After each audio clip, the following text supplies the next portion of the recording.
Welcome, everyone, to an afternoon with candidate Daniel L. Edwards Jr. He's running for Henry County Board of Commissioners, District 2. And we're going to interview him today because he has special messages for his constituents and things that he'd like you to know about his plans for his tenure as a commissioner. Good afternoon. How are you today? I am great, Charlie. How are you? I'm wonderful, sir. I'd like to begin. I'd like you to share a bit about your background and what motivated you to run for the Board of Commissioners in District 2 in Henry County. Hmm. I I'll go back to my exit from high school. I was like any other up and coming teenager. I had aspirations to go to college and eventually go to pro football, basketball, or baseball. I thought I was this great athlete, like we all do. But there was my senior year, there was an there was an Iran crisis. There was a crisis in Iran where the Iranians had taken 52 American hostages, and um, and I wanted to do something. I wanted to help free those hostages, so I joined the military. My senior year of high school. So that kind of changed the direction of what I thought my path would be. I joined the military, and well, my training was to free those hostages. But uh, a couple of days before our training was completed, the Ayatollah mysteriously released the hostages. I think he did it because he didn't want me over there. That's why I think he did it. No, but anyway, and as a result of that, I ended up being assigned to a place called Fort McPherson, Georgia, which is right here in Atlanta. Uh, After leaving Fort McPherson, I served in a place called Nuremberg, Germany. And I decided in Germany that I wasn't going to make the military career. I was going to go back home and get my high school sweetheart, which I did. I swept her off her feet and I moved her to Atlanta and we got married. And here we are. Here I am now. As a result of that, here I am now sitting here with the desire to be the second district commissioner in Henry County, Georgia. So that's pretty much sums it up how I'm here and my motivation is to serve my community. Wonderful. Can I ask you, share a little bit more about your military history? Okay, and like I said, I was a military policeman. First assignment was Fort McPherson, Georgia. It was I arrived here in Atlanta December the 10th, 1980. I don't know if you remember, but there was a crisis in the city of Atlanta. It was called the Atlanta Murdered and Missing Children. Well, being a military police officer, the unit I was in, we worked 12-hour shifts. When you work 12-hour shifts, you work 4 days on and you get 3 days off. Well, one of those 3 days off, we would have to report to the Atlanta Police Department to help find the bodies of the missing and murdered children. I was 19 years old, and that stuff is still, I can remember it like it was yesterday. So I left there and went to Nuremberg and that's when the military, it was different. It was different. It was in Germany. We was there to protect the uh the interests of America from Germany. So it changed, and it really I was in really one of those really high tense uh, positions, military policeman. So I decided I would get out and move back here, and there again, here I am sitting before you now with a desire to be the second district commissioner, Henry County, Georgia. Mhm. Well, we thank you for your service and we thank you for running for this office. What experiences do you believe best prepare you for the responsibilities as county commissioner? Hmm. Good question. Great question. I In 1982, I'm sorry, 1992. I began to experience the call to preach the gospel. I accepted that call and I went to seminary, finished seminary, and it seems like that I was catapulted into pastoring Greater New Hope Christian Assembly, where I pastored for 22 years. While pastoring, I also served as the president of the Henry County branch of the NAACP. So between the two, I had a lot of involvement with politics, and I learned how to be a true servant through my pastoralship, a true servant, because that's really the duty to me. That's really the duties of a pastor, is to serve his congregation. That's really the way it's supposed to be. And that's how I approached it. So that's what really that was, didn't know it then, but that was the preparation for where I am now. That's what prepared me. It taught me how to serve, and that's what a politician should do. He should be a servant, or she should be a servant of the people. And so that's what prepared me to embark upon this journey. Thank you for that. I Mhm. understand that you're aware of the housing situation that veterans and seniors are experiencing now. What will be your approach to supporting them in this area? Both of those veterans and senior citizens are near and dear to my heart. I am a veteran, and the Lord's will, I will soon be a senior citizen. I'm 62. I'll soon be a senior citizen. So I just believe that we can do better serving them. Veterans, they served our country. Many of them are still affected to this day by some of the things they experienced while serving this country in the military. It's just, many of them are still affected. We can do more by serving our veterans, and we can provide safe housing for our veterans and our senior citizens. I mean, listen, we build gated communities for safety purposes all day in America. Why can't we do the same thing for our senior citizens and our veterans? And I plan on spending a lot of energy in those areas to ensure that our veterans are taken care of, our senior citizens are taken care of, and our youth. But hopefully we can address my plans for our youth later in the interview. Sure. Well, we Mhm. can start now. What are Okay. your plans for the youth? They are our youth are our future. Mhm. It's just plain and simple. They're our future. I can have you ever been riding down the road, and you see youth, boys and girls, out collecting money to participate in sports. Have you ever seen that? Yes, I have. Okay, so when I see that, here's what I'm thinking. Wow, they shouldn't have to do that. They shouldn't have to, children shouldn't have to, they shouldn't have to be responsible for collecting financial resources for extracurricular activities. Their parents shouldn't have to be responsible for that. It's just the cost of living is enough for a parent to have to deal with. All that child should have to do is maintain their grades, obey their parents, and play sports if that's what they desire to do, any kind of extracurricular activity. All the parents should have to do is raise their children, provide for their household. They should, I believe the financial responsibility for all of our youth programs should be on the community. Uh, I believe that a strong business association, a strong ministerial alliance, uh, just those two organizations within themselves, done correctly, everybody in agreement, should be the avenue where financial needs are met for our children to participate in sports. And I have a plan uh, to pursue that and initiate it so that we don't they don't have to do that anymore. I feel so sorry when I see that. I wish I could just write a check and say, hey, go play baseball, but I can't. But the community, if we pull together, we can provide it. And I know we can, and we will. And I have a passion for our youth, and we're gonna get that done.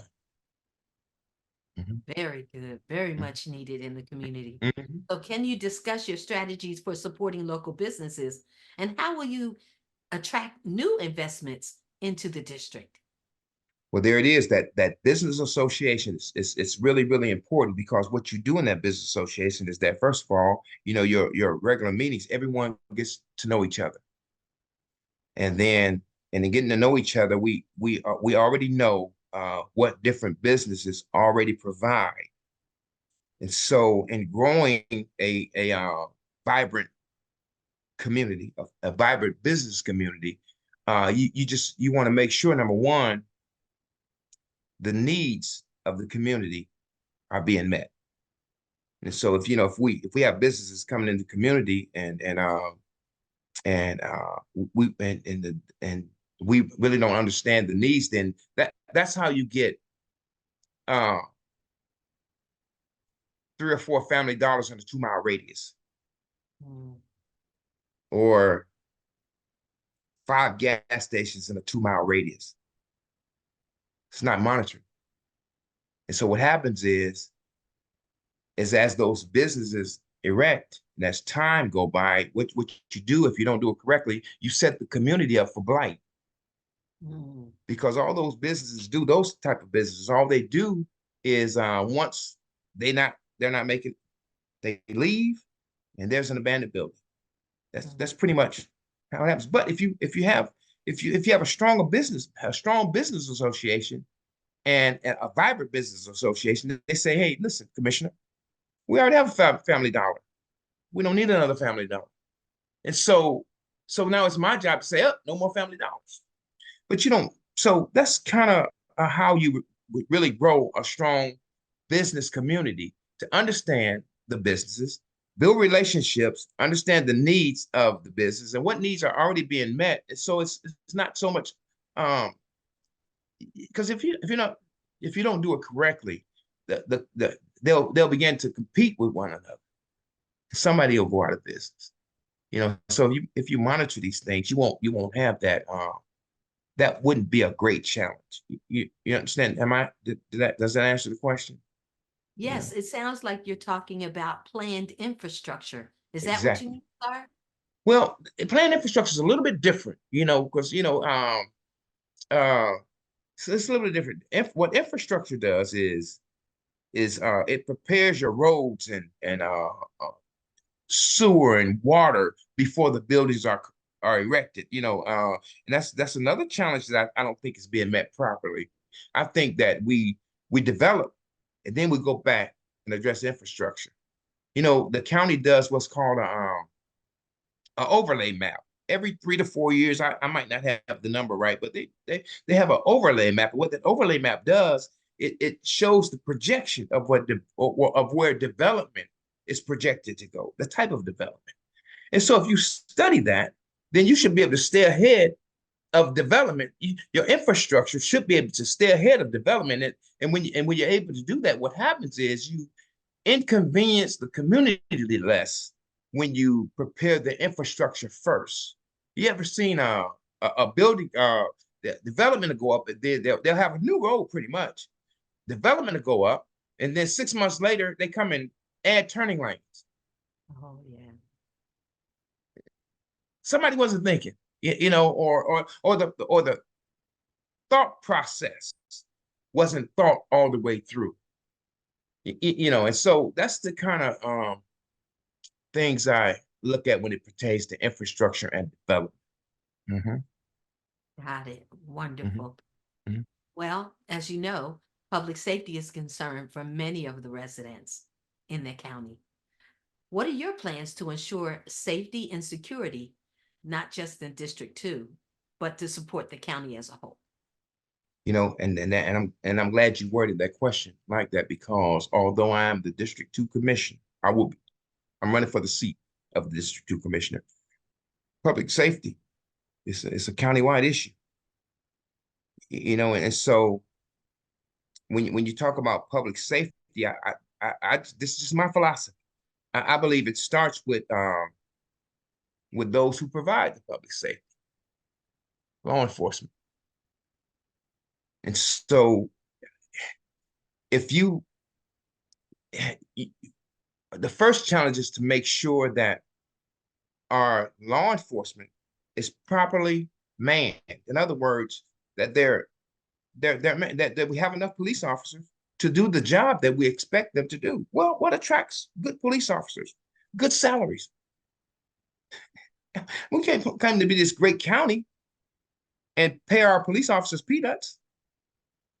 They our salaries has to be at least compatible to the salaries of the surrounding counties.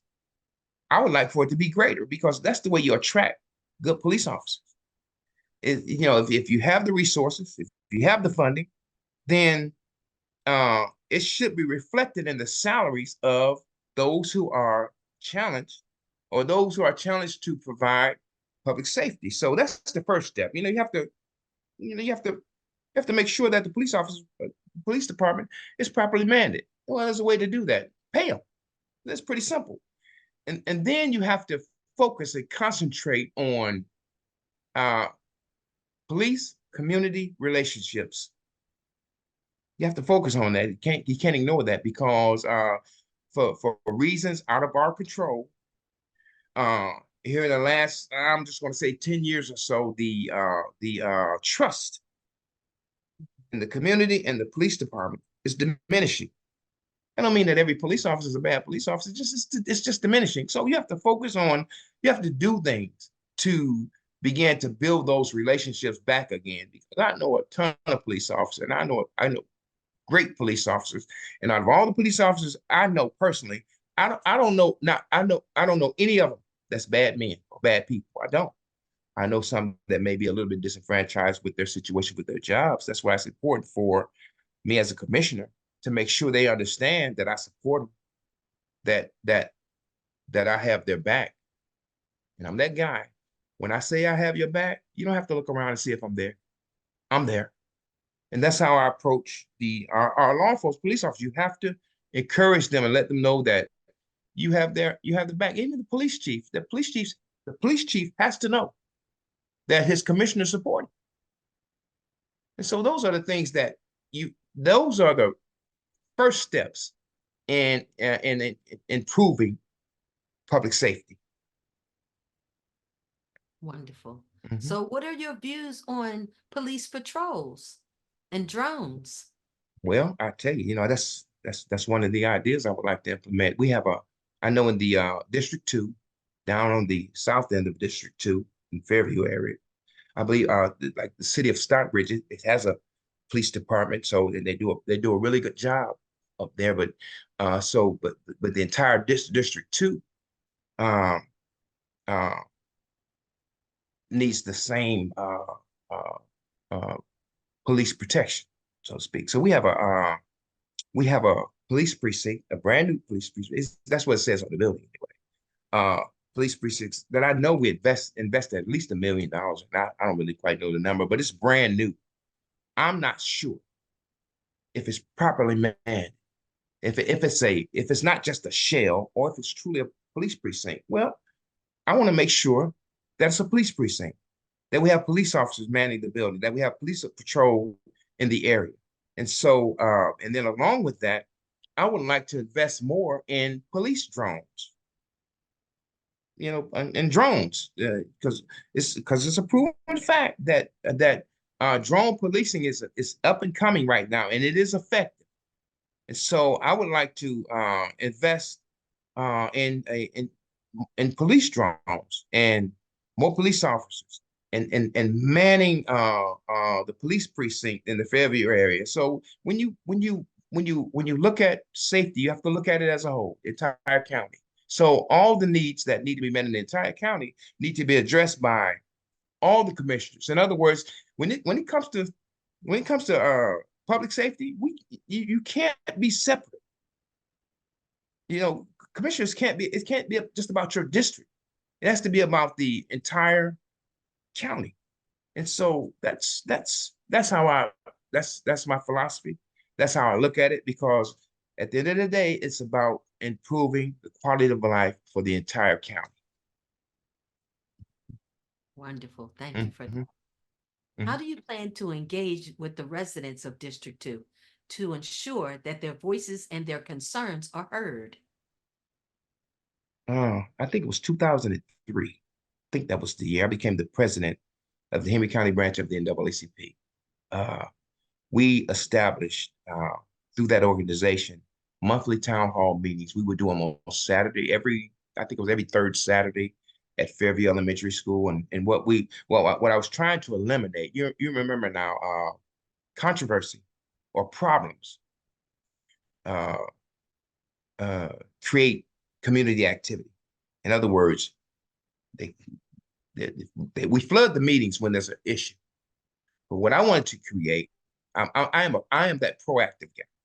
So I wanted to establish an avenue where we can bring people together to understand their concerns before problems happen.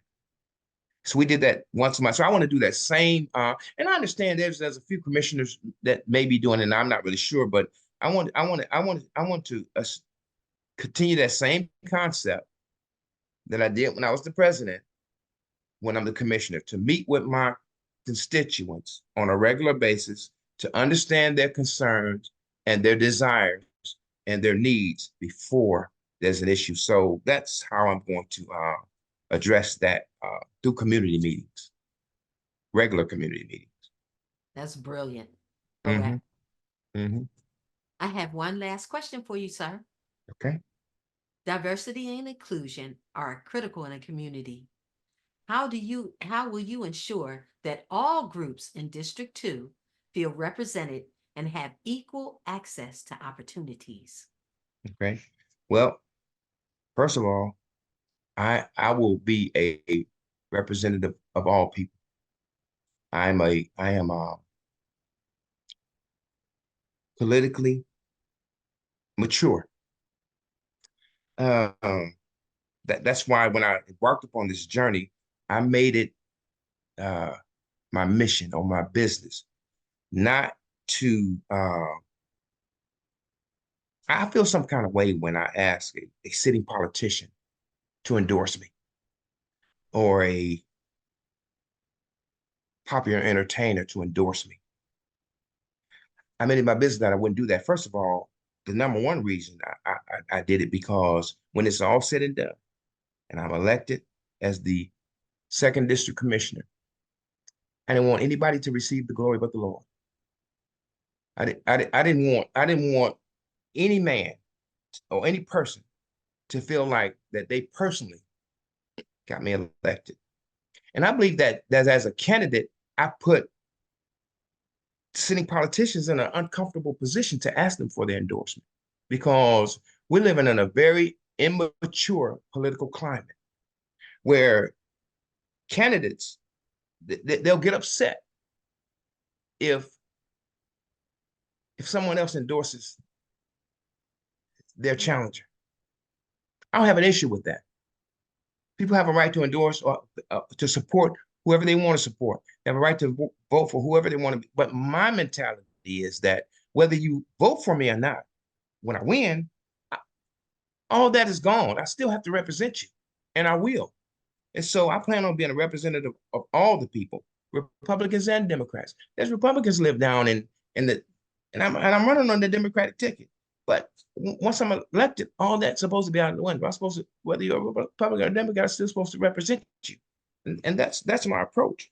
As it pertains to diversity and inclusion, well, there's and I may not have this number right, but Henry County is a very fast growing county. I don't know what number it is as it pertains to the nation, but at one time I remember the number 5 sticking in my head for some reason. I don't know if it's that now, but it still grows. It's still growing pretty fast, and it's still a desired county to live in. So and because of the growth and potential growth, that means that the tax dollars of the individuals that live in the county are being used for development. And so, and I'm just going to throw this out there because it's the first thing come to my mind. There's an idea. I don't know how far along it is in the process, but there's talk of a casino coming to Henry County. Great idea, great. But when you look at the contractors, if you offer an incentive to the contractors, just an incentive. Say, listen, whatever the incentive may be, if they created opportunities for small businesses in their subcontract, I think that's a great idea to include, because most of your general contractors, they want the best subcontractor for the least amount of money. That's just business. But if you offer an incentive to those uh, uh, um, developers, say, hey, listen, if you offer, if you create uh, opportunities for small and minority business, this is the incentive. And I think according to the law, that can be done. And so those are the kind of things, those are the kind of ideas I have for small business inclusion in this great county that we live in as it continues to develop. Amen. Amen. Mhm. And it is a great and desirable county. It And is. so I want to thank you, sir, for your time this afternoon. It's been wonderful. We've got an opportunity to hear your views on some very critical things. And I know that we are all supporting you, and we look forward to you taking that office and representing the people whose voices are sometimes unheard. So thank you again, candidate Daniel L. Edwards Jr., going for Henry County Board of Commissioners, District 2.